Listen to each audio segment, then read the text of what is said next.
Morning everyone, welcome to my another new blog. তো সকাল সকাল মাশরুম আনতে বেরিয়ে পড়েছি, মেছেতে যাব। তারপর ফাইনালি মাশরুম নিয়ে নিই মেছেতে এসে, তারপরে বাড়ির দিকে চলে যাই। তারপর সন্ধ্যা হলে সবাই মিলে বেরিয়ে পড়ি রিসেপশনে যাওয়ার জন্য। তো দেখতে পাচ্ছ আমাদের কাছে দুটো গিফট আছে।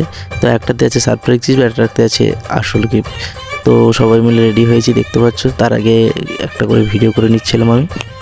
তো সবাই মিলে দাঁড়িয়ে বাড়ির ভিতরে ভিডিও করে নিচ্ছি, তারপরে যাব রিসেপশনে। চলো ওখানে গিয়ে দেখা হচ্ছে।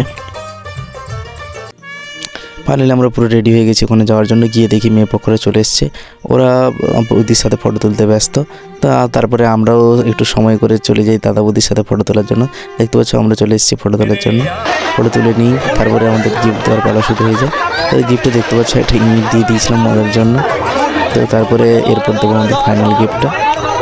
তো ফাইনাল গিফটটা কেমন হয়েছে সবাই একটু জানিও।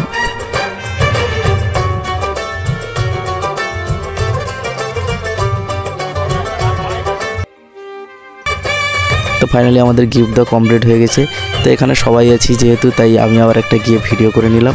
তো এবার যাব ফাইনাল কোর্সের দিকে পেট পুজো করতে। দেখতে পাচ্ছ আমরা সবাই মিলে বসে পড়ছি খাওয়ার জন্য।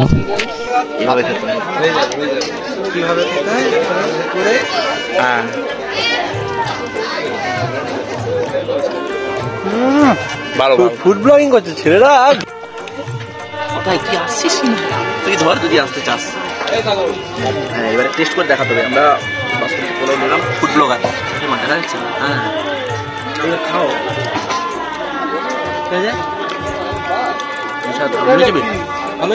দারুণ হয়েছে। মিষ্টিটা কেমন হয়েছে? ভালো হয়েছে তো?